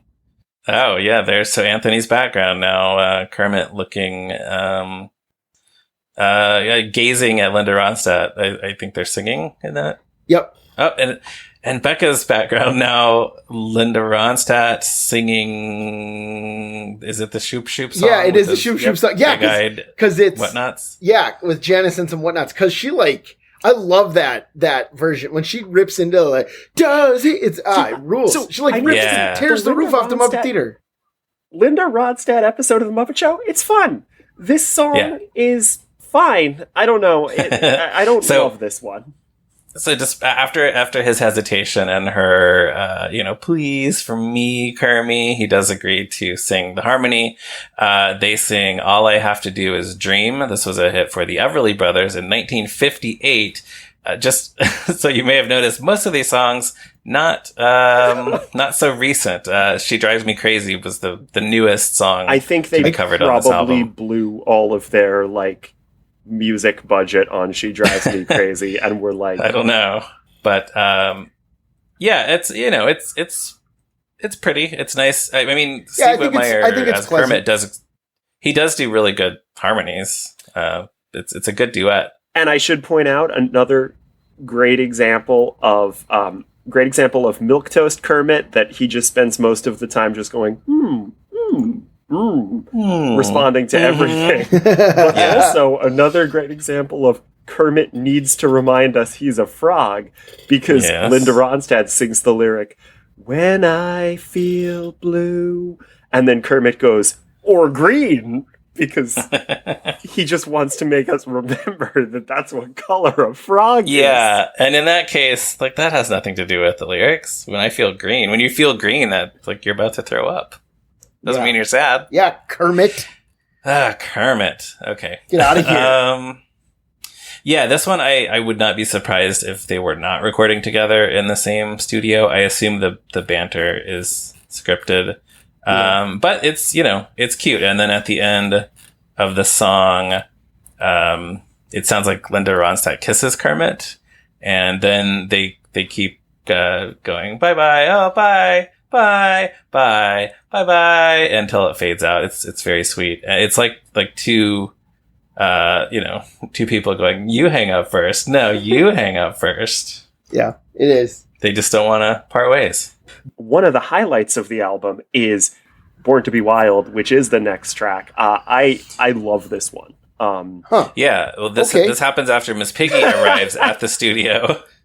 Miss Piggy banters with Ernestine, who suggests that she might want to record an album of hog calls. Piggy threatens her with violence. She starts wandering the halls. Apparently, none of these studio doors have names on them, because she's just like Kermit. She's like, "Oh, here's a door. I'm gonna open this one." Some of them do, though, because Gonzo. Yeah, I know. We Rizzo find that out later. Yes, I know. Wow, it's gonna be the inconsistent big twist. Yeah, this is a goof. So she opens another studio door, and who is it? It's Ozzy Osbourne from Trolls World Tour. It sure is. Yeah, it's Ozzy Osbourne. This is kind of smack dab between him relieving himself on a statue near the Alamo about a decade before this, and becoming America's favorite befuddled dad on the Osbournes reality show about a decade after this. Yeah, and then he plays Rachel Bloom's dad in Trolls World Tour. So that was good too. And those are the highlights of his life. Yep. Well, so he really wants to serenade Miss Piggy, and wants to serenade her with "Born to Be Wild." So this was a hit song for Steppenwolf, the band Steppenwolf. Yes, 1969. 69.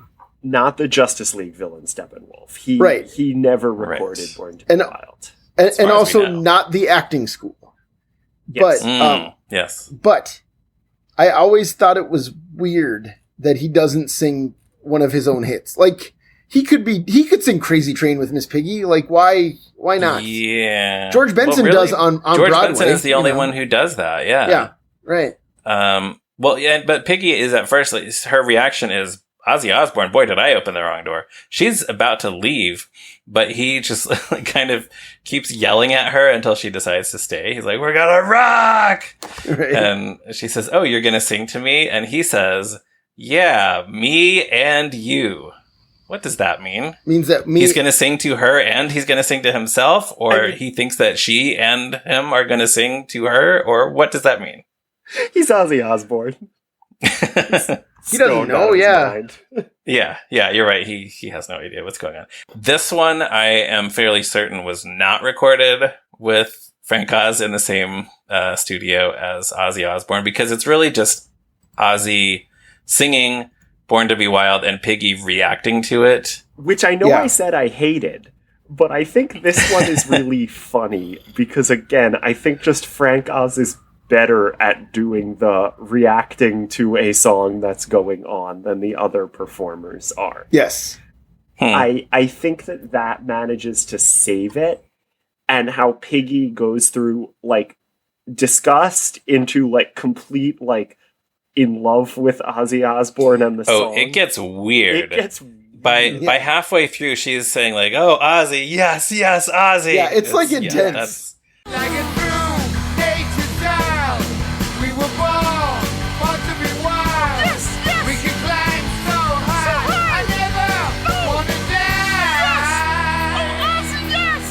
And then by the end, like, she comes back to her senses and she's like, Ozzy, get off the floor. Like, I don't know. That's funny. I enjoy it. That's pretty good. But yes, it is the exact problem that I was talking about, where it's not really a duet as much as it is Ozzy sings a cover of a Steppenwolf song and Miss Piggy says, "Is there?" Oh, Ozzy, over and over again. Yeah. Right. Yeah, And that's it. Like, I'll be honest, I don't love it. Like, it's fine. No, it's not my favorite. I might rank it last. Well, interestingly enough, though, is that right? Ozzy liked it so much that it's on his 2005 Ozzy Osbourne compilation set, Prince of Darkness. That's cool. This is the Prince of Darkness. He's in full bloom here. Oh yeah, singing a song that you would hear on oldies stations, oldies radio with Miss Piggy. You know what? Hey, you guys. And then, hey, you know what Black Sabbath song Ozzy should have sung with Miss Piggy? War Pigs. Yeah. Oh. Yeah, that's what I was gonna say. Okay. Why didn't they do it? Missed opportunity. I can't do the Weird Al trivia as fast as you guys. But yeah. And then, whereas Linda Ronstadt gave Kermit a kiss that he was happy to receive, when Ozzy Osbourne says, "Give me a kiss," Piggy says, "No way, I'm out of here." And she leaves the studio. And that is the weirdest track on the album. Now, if you have the cassette tape, this is where you have to turn the tape over side two, wait for your auto reverse to kick in. So we're now up to side 2. Rizzo is excited because he sees a sign. Okay, for once, there is a studio with the artist's name on the door. Rizzo thinks it says Jimmy's Buffet. Gonzo tells him, no, that says Jimmy Buffett. Rizzo loves to eat. He loves food. Rizzo likes food. Does Rizzo like to eat? Yeah, I don't. Rizzo loves to eat. And so he says this, but here's my thing. Here's my tangent about Jimmy's Buffet. Please. There was an episode of Dumb and Dumber, the animated series. Now, right after Jim Carrey blew up, his first 3 hit movies all inspired animated series. Ace Ventura, The Mask. In the same season, and Dumb and Dumber, I think, right? In the same season, 95, 96 TV season. And they were all bad, I'm sure. But I loved all of them at the time. This is the one, Dumb and Dumber is the one where Jim Carrey's voice was provided by Matt Frewer. Played Lloyd on this.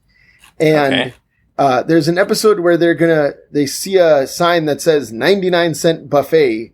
And Lloyd says, 99-cent Buffett? He's a great singer. And Harry says, if the show's that cheap, the food must be reasonable too. Now, that's the same joke as this. And it's not funny either time. Because Jimmy Buffett's last name looking like the word buffet is just something that is evident. It's not a joke. It's just like everyone knows the word buffet looks like Buffett. That doesn't make it funny to say it out loud. Anyway, that's why I hate this.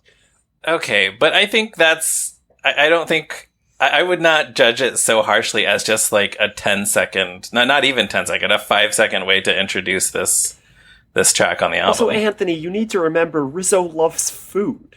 Rizzo. I love you knew that about Rizzo. Rizzo does love food. He's always thinking about it. Rizzo does love food. And this song is great, I think. This is my favorite song on the album by far. Not even close. Yeah, okay. Rizzo goes down the hall to I don't know, to look for food, I guess. Rizzo, Gonzo. Rizzo specifically says, I saw. Oh, that's right. This is where he says it. And yes. Where he says there's some guy in there later, but I have to imagine that Rizzo sang a duet with Meatloaf, and it just wasn't recorded for posterity. Like in universe, that happened. Yeah, well, they sang all like 12 minutes of a Meatloaf song. They sang Paradise. I think they sang Rat Out of Hell. Oh, Rat Out of Hell. Of Rat Out of Hell. Yeah. Yes. So okay. So Gonzo enters Jimmy Buffett's studio, and Jimmy Buffett doesn't look so good. Gonzo's very rude, though, to point that out. Gonzo immediately says, "You don't look so good." You have to assume that he looks real bad then, if Gonzo notices. Yep. Well, here's the thing. It's 4:59 somewhere. And Jimmy is just waiting. He's just counting down the minutes. Yeah. Well, so Jimmy explains that real quickly that he's going to explain to Gonzo what happened. And what happened is, again, as I called out much earlier in the episode, the Byrds song Mr. Spaceman. Which, yes, a moderate hit for the Byrds in 1966. Until today, the day that we recorded this, when I re-listened to this album, I didn't know what this song was outside of the context of this album. I love the Byrds. Actually, I only know, like, you know, their big hits. Like, I don't know. I feel like this one doesn't get played on oldies radio or classic rock the much. Best of. I have the best of the Byrds on vinyl over there. Yes, but no, yes, but not. Is it on the Forrest Gump soundtrack? No, I was about to say, but no, it's not. Turn. It's not turn. That's what I know. Right. So this song is a weird outlier in the Byrds catalog because it is just a song about meeting aliens, which is not what they're usually singing about. And Jimmy Buffett just explains it in song form as if it happened to him. Yeah. And Gonzo does a lot of just commenting on stuff, but also does sing along. He sings a verse, yeah. And the chorus. And it's a ton of fun. Jimmy Buffett just has great energy. I mean, like... Agreed. That's the thing about Jimmy Buffett is he's just very, like... I don't love his music because it's just not really my genre. But, like, part of... You're not a parrot head? I am not a parrot head. No, I'm an H. Ross parrot head. But the thing is, like... The reason he's had such staying power is just because he has such like a good sense of humor and a good energy to his music. And I can respect those things. And it really like, I wish he almost did more with the Muppets. He was on Elmo Palooza 2 years later and sang Caribbean Amphibian with Kermit. And it's wonderful. Not as good as this one though. I don't know. I wish he did more. It's just such a fun. Yeah. It would have been fun to have him on the Muppet Show, and this actually maybe feels the most like a Muppet Show number. I guess the Linda Ronstadt one could have been, but this one could have been. Yeah. And also interesting, this is Gonzo dealing with alien content 5 years before Muppets from Space, with the exception of like, I don't know, there must have been something on Gonzo Presents Weird Stuff, but this is really one of the first, like, Gonzo talks about aliens things. Right. Yeah, he's very excited to hear Jimmy Buffett's story of being visited by aliens, and he wants to go along. Like, yeah, he's really into this. Well, I mentioned that I listened to this with my kid. Like, I had it on. My kids were, like, in and out of the room, you know, and they were pretty into this one. And they were both just kind of like, yeah, well, Gonzo's an alien, so that makes sense. You know? Like, yeah, right. For all they know. Yeah. And not just because of Muppets from Space, but there's an episode of Muppet Babies, the newer Muppet Babies, where they go to his planet. They go to his planet and they meet all the other Gonzos, and an entire planet full of Gonzos just like me, you know? And so it's just kind of part of the Muppets now.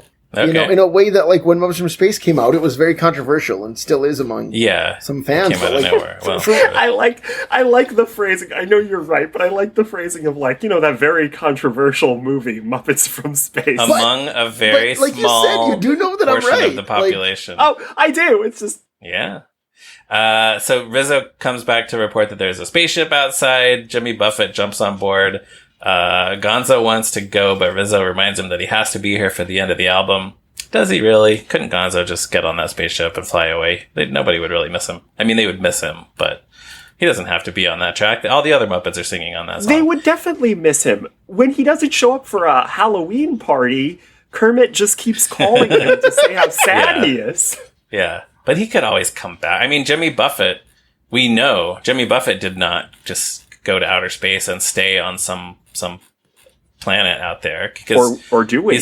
Well, I mean, I guess you think it's a clone of Jimmy Buffett that came back? Or? It's a body snatchers thing. Yeah.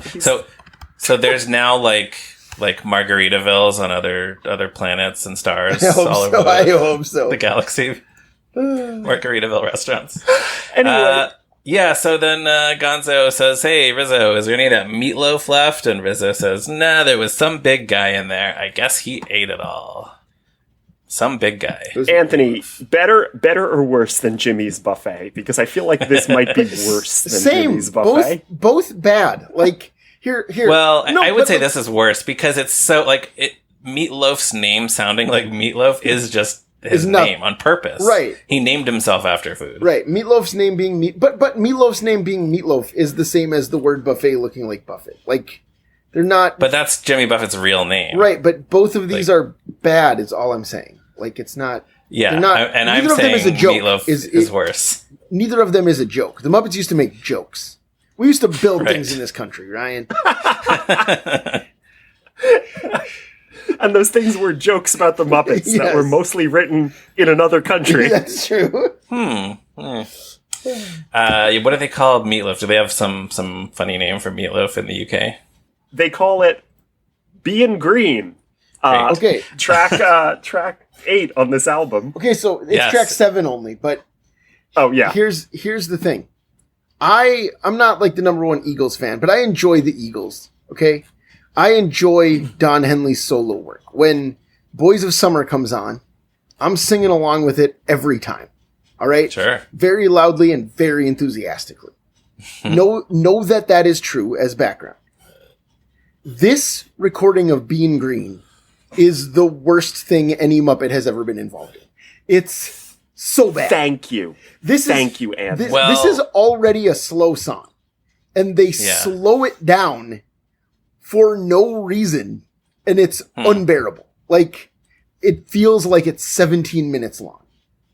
Again, like, the thing is, probably more than any other track, Kermit doesn't do anything at all. No. Like, Don Henley's like, oh, you should come in here. I think you're going to know this song. And then the song starts and Kermit says it sounds familiar. And then that's it until the very end. The rest of it is just Don Henley singing Bein' Green. Kermit doesn't interrupt him. He doesn't react until the very end. He just kind of goes, it's not easy being green. And then that's it. Right. But also Don Henley, I mean, truly, he sings it like, it's not that easy being green. Like that's the mood of this thing, you know?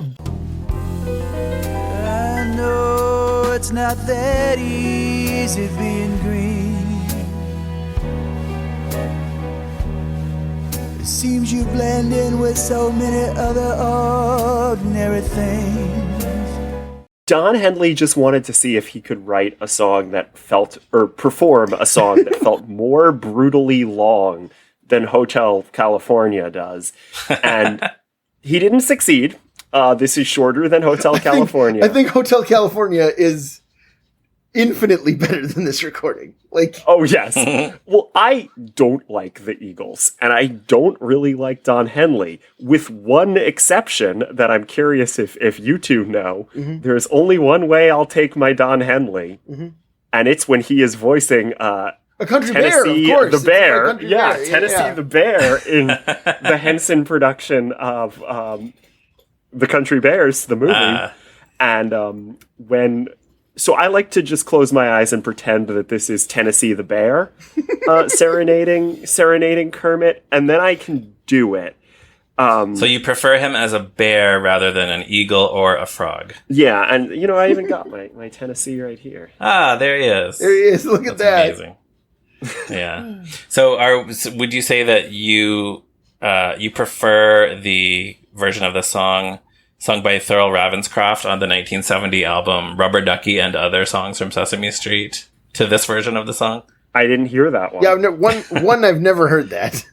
Oh, it's very strange. It's one like this. I don't know who produced or recorded this album, but it's obviously like this quick cash in on the success of Is it Sesame is it Street. like one of these Peter Pan record things? Yes, I think it is a Peter Sure, Pan record. yeah, that makes and it's sense. just Thurl Ravenscroft, the voice of Tony the Tiger, saying, "I'd like to talk to you about the color green." Hi, I'm a frog. I'd like to tell you about being green. Do you know what's green? Well, I am, for one thing. You see, frogs are green, and I'm a frog, and that means I'm green. You see, it's not that easy being green.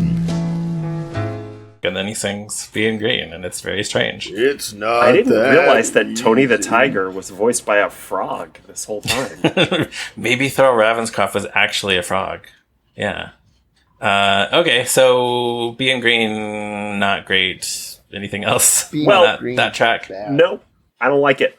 Okay. Being Green is, it's a good song. It's The song itself is good. Yes, of course. Memorably originally performed by Ray Charles. Kermit the Ray Frog. Charles, Lena Horne. Ray Charles. Frank Sinatra. Yeah. No, we come on. Yeah. We're talking about Being Green and Frank Sinatra. We gotta call him noted Joe Raposo stan Frank Sinatra.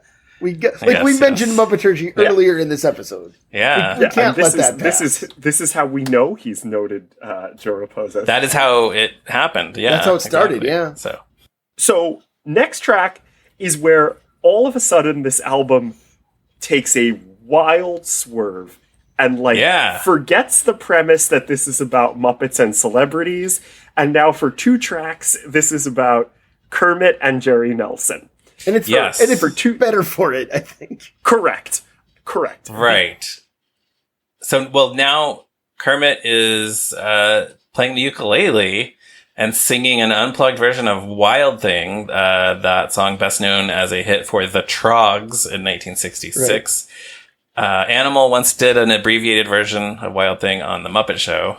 Kermit singing it here on his ukulele is adorable. Like, I think it's... Yeah. I would love it if the whole song was that, honestly. So the conceit here is Kermit wants to perform a nice, quiet, unplugged version of Wild Thing. And Floyd and Animal want to play... Well, Animal is the one who says he wants to play a plugged-in version. Floyd is along for the ride here. Yeah.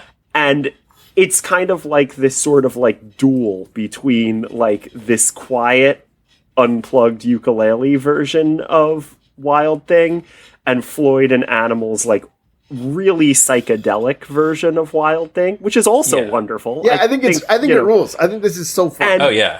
Wild Thing. What? Bing, bang. See, I just wanted to do a nice quiet version. Animal. Plug in! Animal. Plug in! Wait, Animal. Wild Thing! Yeah! You make my heart sing. Hot thing! This song is absolutely... I just said the Jimmy Buffett one was my favorite of the album, but this is probably my favorite. Yeah, this is the best number one. 2 for me, probably. This song had a huge... I truly believe this song shaped the way I understand the Muppets, because in some way I feel like, in my memory, the Muppets were always doing things like this, where like one of them was trying to do something one way and the other one was trying to do something another way. Yeah, I mean, it even harkens back to like the old variety show sketches and even like early Sesame Street stuff. But it doesn't happen that often on the Muppet Show, and in my mind, it did all the time. But it feels like it could. Like exactly. One of you mentioned one of these songs feeling like a Muppet Show song. Born to Be Wild, probably.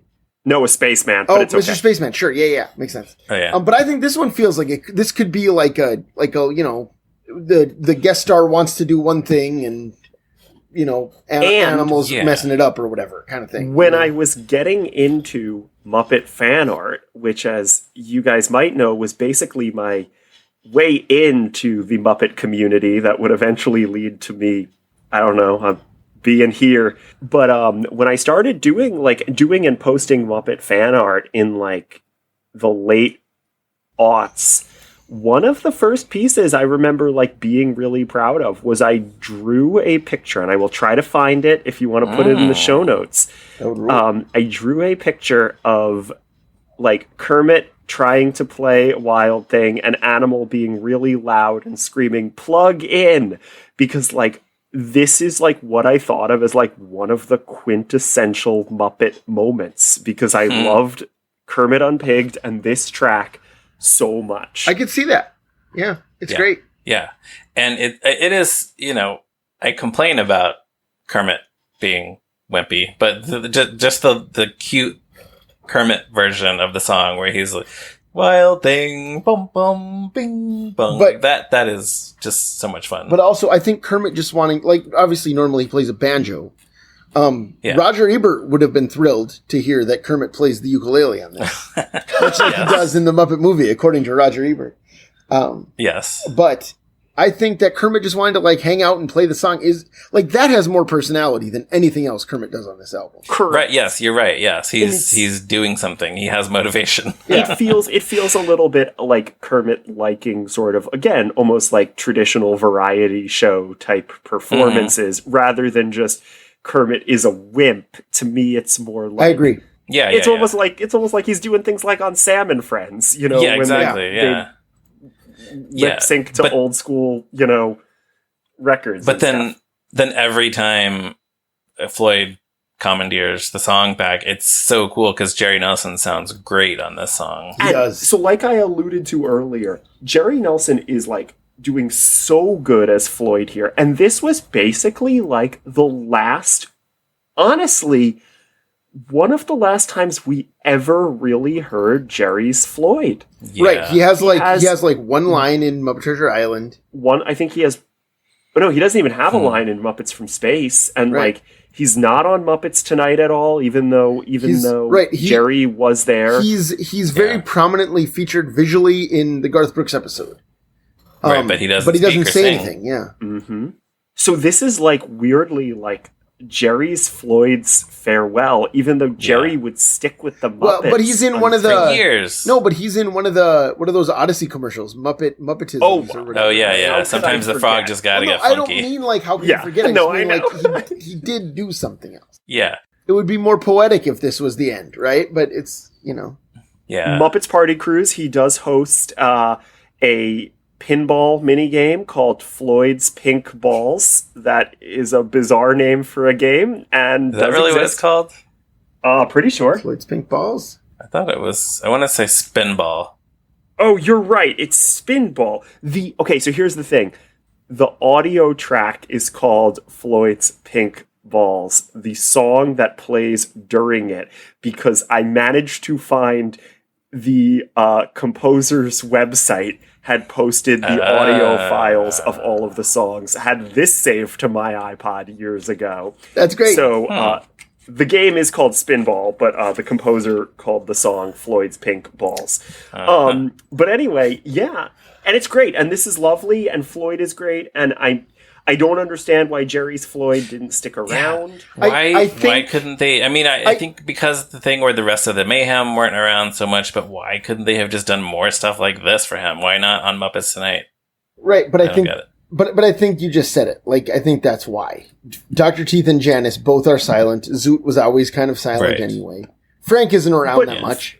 You know? Yeah, I was going to say, Floyd and Animal, like, are a duo, and that's one of the fun things that Muppets Mayhem kind of plays with, is, like, why are Floyd and Animal a duo? I don't know, I guess Frank wasn't around much for Animal, but, like, I don't know, this is so wonderful. Yeah, it's great. As the song ends, Animal goes crazy on the drums, and then I guess he, I don't know, collapses. Floyd says, "Time for Num Num's little nap." And Animal says, "I feel tired," which is a nice little button on the whole thing. That's great. Yeah. And then Robin finds Kermit. Mm-hmm. They don't know where all their friends have gone still, despite searching behind every door in this recording studio. But Robin points out that sometimes it's nice just to have some time for the two of them to talk. And then they sing a song called "Can't Get Along Without You." I did not know until I was taking notes for this episode, this was a new song for this album. It's weird. It's weird that there's one original song on this. Very. So I assumed that this was an old song that, like, Jim Lewis had added parody lyrics to, because at one point Robin is like, "I could hop nonstop." And I was like, okay, so it must have originally been like I could bop nonstop, and they got well, and there's a line about lily pads and being on your own one frog team. It does sound like it's, and who knows? Okay, so this is credited to Robert Kraft and John Boylan, and they just happen to be the producers of this album. So I would not be surprised if they had written this hoping to sell it to, I don't know, some pop singer as a love song, because it could easily be interpreted as a romantic song. Mm-hmm. And maybe they just changed some of the lyrics around. Well, because and used it for the Muppets. It was essential that they changed those lyrics around because it had been maybe 3 tracks since we were reminded that Kermit was a frog. So oh, yeah. I was starting to forget. Yeah, you gotta have some references to hopping. Yeah. What do you guys think of this song? The song as a song, kind of boring, and the arrangement and the production has this kind of like adult contemporary. Yeah, agreed. Like, it's thing dull. that I'm not really into. I can't get along. I'm no good alone. Something's wrong when you're not at home. I can go through the motions. That's all I can do. But I can't get along without you. It's nice to hear Robin, especially. Yes. This song, again, much like the Being Green song, feels like it's very long. It feels endless. Yeah. And yeah, it's a combination of the mixing and just the fact that he is the stronger singer, but Robin completely drowns out Kermit by the end. Like, Robin is like, you almost forget Kermit is there by So the you end. think you mean Robin could get along without him? Is what I'm hearing. Yes. Oh. Listen, Robin had a #1 hit in the UK charts. Oh yeah. So really, Kermit. yeah, really, Robin is a celebrity guest on this track, and Kermit's just singing with him. That's true. Yeah. Is that true that Halfway Down the Stairs went to #1? Is that true? I don't think it went to #1. No. I don't think it was 1. Yeah, I was going to say. Was it like number 6? Robin had the best-selling song in all of England's history. In all of England's history. Yeah, it was. There's never been a British song that has sold better. Ever. Robin actually wrote Rue Britannia. Most people don't know that. Yeah. But I didn't know this was an original song until today. Yeah, yeah. I didn't know this existed until today. Like, I'm sure I heard it. I'm sure I downloaded it 24 years ago. Here's the thing. I forgot this track was on the album. When I was re-listening to it this morning, I was like, wait, Robin is here? Could not remember this was on the album. Because Robin on Muppet Beach Party, Robin gets to sing Fun, Fun, Fun, which is far and away the best thing on that album, in my opinion. That's a good one, yeah. I think Walking on Sunshine, but... Walking on Sunshine's good. But again, it's that same thing where Kevin Clash and Jerry Nelson are like genuine. Yeah, are the ones who are good at singing. You know? Right. They were the puppeteers who were good at singing. Yeah, and of course, Richard Hunt, who had passed away by then, of course. If Richard Hunt was on this record, that'd be great. Well, it's too bad. Like, you think about, like, what song would Scooter sing on this, or Janice, yeah. I don't know, name an adult contemporary hit. Right. But he'd sing America's Sister Golden Hair. Okay. I think we should get Janice on this album to sing Both Sides Now. Yeah? Yeah. Oh, good pick. Okay. Telly Monster did such a great job singing that, you know. Yeah, that Telly parody of Both Sides Now is something else. It's real good. I don't even... What's it called? Three Sides Now, of course? You got it, Anthony. Yeah, I was going to say, I bet you could guess. Yeah. It's like, I saw a shape with 3 sides now. 3 angles too. They go up and down. Something like that, right? Like... Yeah, pretty much. Yeah, that's great. Anything else on whatever this song was called? Can't Get Along Without You. Okay.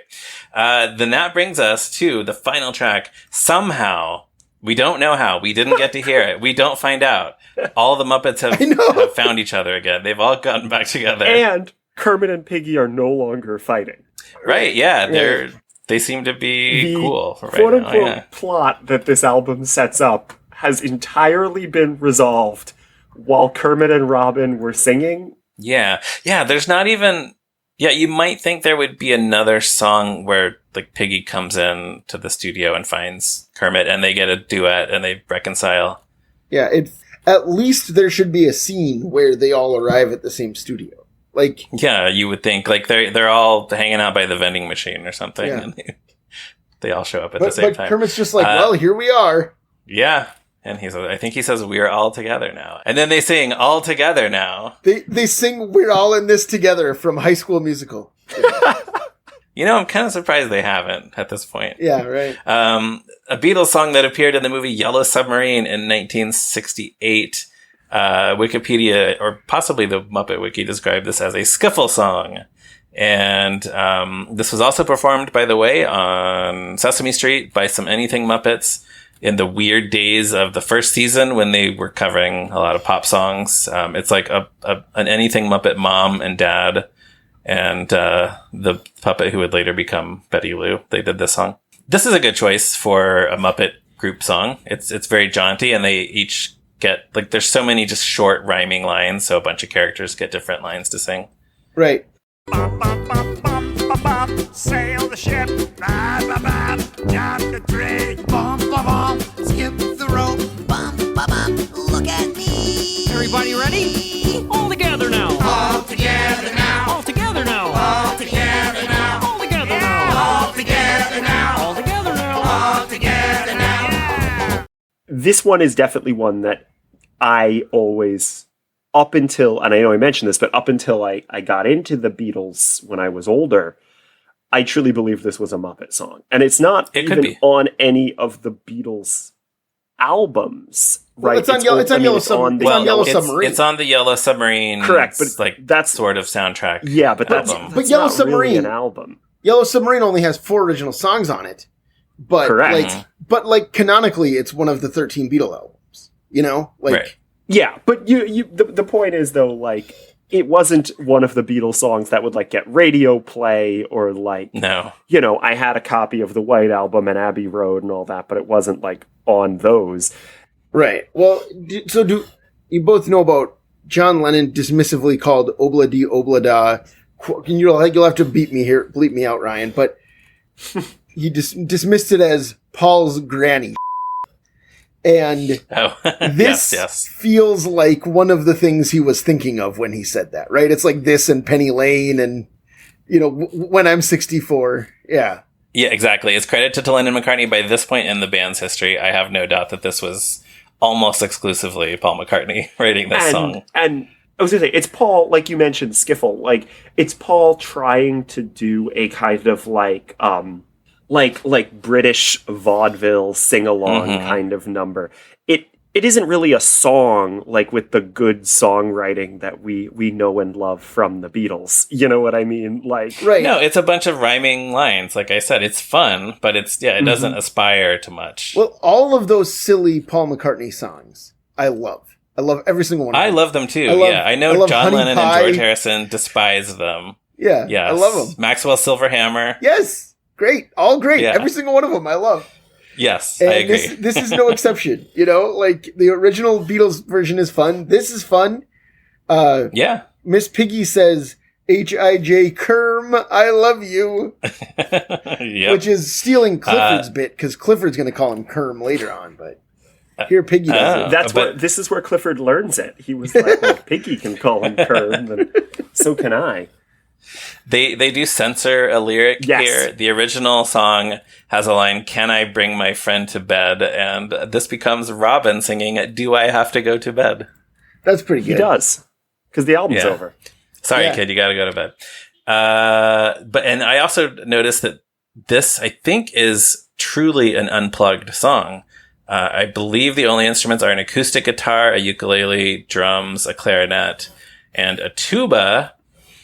We alluded to this earlier. The tuba is played by Harry Smith. Now, that might be interesting if you happen to recognize that is the same name as a guy who's a TV personality who has hosted various like morning news shows and hosted A&E Biography for a while. And in fact, as Muppet Wiki tells us, this is the same guy. Somehow, the longtime anchor of various CBS and NBC morning shows is a tuba player on Kermit Unpigged. But it's because they did a behind-the-scenes segment on CBS This Morning about the recording of this album. And in the segment, like, Harry's like, and I'm helping out too. And then he plays the tuba on this track. But do you think that was the original plan? Yes. Like, okay, why would they get him coincidental? Like, they were going to do the thing, and they're like, oh, Harry, they probably asked him, what instrument can you play? And he said the tuba, or whatever. It's not like it's a coincidence that he's playing the tuba on this record and behind the scenes of it. No, you're right. You're right. I guess I thought maybe one of the producers or somebody just happened to know Harry Smith and know that he played the tuba. But yeah, I guess if they were planning in advance to do that segment, that makes a lot more sense. That they'd be like, yeah, okay, bring your tuba along. And then I just love how the song ends with his tuba very slowly finishing the last notes, and it's kind of like the Muppets are waiting. It's like wah, wah, wah, wah, wah, wah. And then they're like, yay, we did it. That's the end of the song.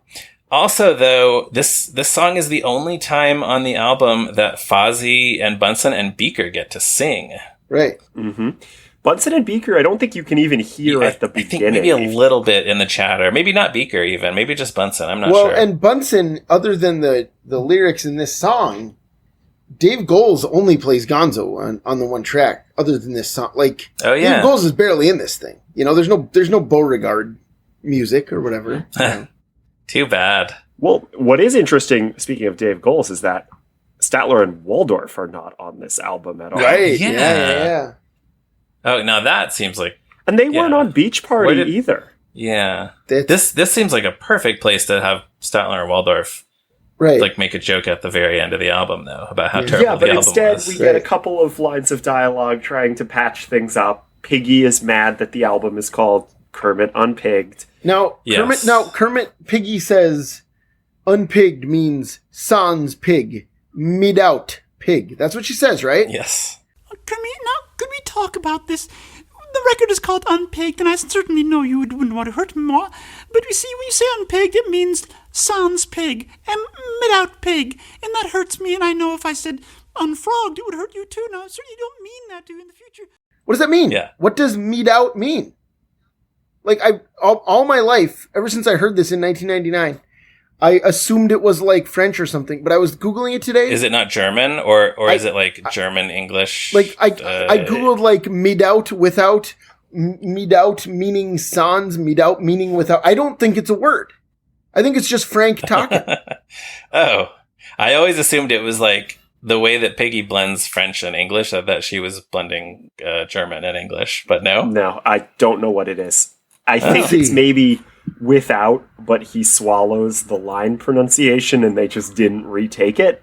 Like, well, yeah, it definitely sounds off the cuff. Like she's just kind of rambling on and on as the album fades out. Yeah, right. So I looked it up in German. Apparently, without is like ohne, OHNE. Oh, okay. Yeah, that's so German. Nothing like it. Yeah. And of course, French is Miss Piggy's usual language, and that's what she, that's sans, of course. Yeah. So that's Kermit Unpigged. We've been making jokes, but again, I do think this is a very pleasant album overall. I had fun listening to it. I listened to it several times through to prepare for this episode, and now that I've done that, I might listen to it a few more times after this, just because it's a fun one. Wikipedia says this album reached number 20 on Billboard's Top Kid Audio chart. So despite BMG Records not doing much to promote it, it managed to chart that high. A little weird to classify this one as a kids album with all of these artists from the 60s and 70s who were probably in their 40s and 50s at the time of this album's release. But, kids like oldies. Listen, if the Mayhem album counts as a kids album, I was just going to say that. Yeah, right. Yeah. Yeah, the only other thing that I have in my notes, I do think that Fozzie should have had a song on this album. It's only 10 tracks. They could have added another one or two. They could have even done one for Bunsen and Beaker. They had current performers at this time.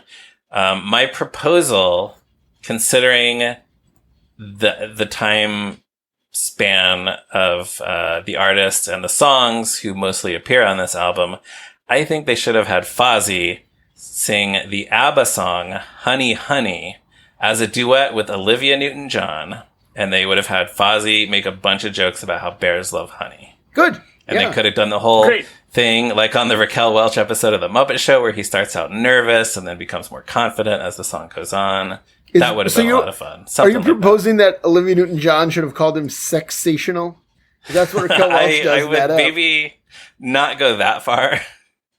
But, and then Bunsen and Beaker, I don't know, maybe something like Smokey Robinson and Bunsen sing the song Runaway by Del Shannon, and Beaker does the electric organ solo, like me. That's good. Sure, yeah. So those are my pitches. I didn't prepare something beforehand, but I'm going to just say right now that Bean Bunny should sing Joni Mitchell's River with Paula Abdul. Yeah. Yeah. I'm on board with that. Sure, I think that's great. I think just looking at my records over there and like, oh yeah, I've got Joni. I'm firmly of the opinion that Elvis Costello should have appeared on this album, and Elvis Costello should have teamed up with, let's say, Beauregard to sing, "Please, Mr. Postman." Because Beauregard is waiting for the mail, and he thought they were at the post office instead of at a recording studio. That's perfect. Yeah. See, they should have done all these things. And I don't know why they didn't consult all of us who were very young at the time that this album came out. Different ages of young. Yeah. So, yeah, any other overall thoughts? I think that's all I have on the album from either of you. It's so weird. What a weird time for the Muppets. And I know I say this. It is. Yeah. It really is. Yeah. Like you were saying at the beginning, just like that there's what came between Christmas Carol and Treasure Island is such a weird zone. Like, this is it. And it's so weird to have an album like this without a corresponding TV special. And like, why is Clifford here? And like, what is going on with it? And like, I don't know. This is what there was in between those two movies. We didn't have a Muppet Show. We had an album where Ernestine, the telephone operator, gives Kermit a courtesy phone. Like, this was what we had. And we were happy, though. We loved it. It is, I think they waited too long. I mean, we've talked about this before. I do think they waited. I understand why they waited to recast some other of Jim and Richard and even Frank's characters when he wasn't around as much. But I think it would have helped some of these projects if they had just recast more of those characters sooner. Yeah, I mean, well, I think you're right. I think it would have helped to have that like core group in place rather than just like have Scooter around. Scooter. I think we can get along fine without Scooter, if I'm being candid. I love Richard. Maybe you can. I can't get along without him. Scooter specifically just feels so much like Richard Hunt to me. That like, I think David Redmond's great. And I guess David Redmond was around. Like he could have started doing it back then. But he was too busy playing Peter the Frog. He was too busy playing Simon the Frog as Peter the Frog. Correct. He was too busy playing Chicago the Lion in those days. Yeah, exactly. On Sesame Street, yeah. Yeah. But broccoli. Always. That's all he does. No, but we're gonna see next. I assume our next episode is going to be on the only real long form project between Christmas Carol and Treasure Island, which is Muppet Classic Theater. And yes, that's the plan for our next bonus episode. And that's one where, as long as we're talking about this, it really suffers from not having that deep bench of characters involved. Like it's kind of like just the like core like 7 or something, like there's no. But there's also like this sort of weird fear at the same time, and I think it comes from maybe not having a big project, but this fear of both adding characters and promoting characters. Like adding new characters, they're not really doing at this point because again, there's no show. They'll add characters with Muppets Tonight when that finally happens after Treasure Island. And they're not like, oh, what are some other characters Steve Whitmire like has played, you know, like, or bringing back the Jim Henson Hour characters or anything like that. Right. Like, And that's the other thing too, is they're the not, Jim Henson They're not Hour. doing either. Like, they're not doing either. And that's why they're stuck with just, I don't know, Gonzo, Kermit, Rizzo, and Piggy are like the only Some Muppets. of the old gang plus Clifford. Yeah. Right. Clifford is the one Jim Henson Hour character, which the Jim Henson Hour was such a flop. Like, yes. I don't know. We should probably just wrap this up. We've been going a long time. We can talk about this later. Well, we'll get to that when we inevitably do our episode by episode Jim Henson Hour podcast, Anthony, that only 3 people listen to. Can't wait. Yeah, we'll get there. Okay. I normally we do the questions of the week, but this is not a movie, so we don't have those questions. And we already talked about listen to this. I do listen to this every Christmas. Oh, good. Perfect. Yeah, that's a nice family tradition. Do you listen to this every Check's release date, September 27th? I am now. You listen to it every Linda Ronstadt's birthday. Mm-hmm. Okay, so then we can wrap things up for this week, for this bonus episode. As Anthony mentioned, we will be doing Muppet Classic Theater sometime in the near-ish future, so keep an eye out for that. You should also be listening to our other 2 podcast feeds from Tough Pigs now. That's right. In addition to the Muppet Fan Podcast with ToughPigs.com feed, which by the time this comes out, we'll have probably wrapped up the excellent Muppets Mayhem Backstage Pass podcast that's hosted by our friend Joe Hennis. He's going behind the scenes with a bunch of people involved in making Muppets Mayhem, and it's really cool, really informative. And then, I don't know, Becca, when is the next season of Hubba Wah coming along? Is it after the Muppets Mayhem? I think so. I think the plan is like September-ish, but okay. Listen, I'm gonna do my best to get that out and ready for you guys by September. Yeah. I'm getting there. Yeah. Well, I'm going to say soon or very soon or maybe already happened, depending on how long it takes me to get this episode out. And then we also now have Fraggle Talk Classic, which is its own podcast feed where our friends Beth, Julia, and Adam are covering the original Fraggle Rock series episode by episode. That's another great one. If you're a Fraggle Rock fan, you have to listen to that. We want to thank Morgan Davy for our logo as usual. You can find me. I'm on Letterboxd at Movies Are Neat. Anthony's on Letterboxd at Zeppo Marxist. Becca, remind people where they can find you on the internet. Sure. So what I've been saying is best place to find me is Tough Pigs, because that's the only website that I know will still be around by the time this episode hits. I'm on Twitter at Uncle Petunio. That's Uncle, like the kind of frog you can't get along without. And then Petunio, which is the flower with an O instead of an A. And I'm on all of the other socials, Tumblr, Instagram, Blue Sky, Threads, all of them at Tall Girl Petunia. That's the words. Right. Yes, everyone also please give us a positive review on Apple Podcasts or anywhere else, and tell all of your friends about the show. Tell Ozzy Osbourne, tell Jimmy Buffett, tell Meatloaf, and join us again next time for another episode of Moving Right Along. Bye. You're not going to believe it, but there's a spaceship outside. I gotta go. Whoa, see you in the tabloids.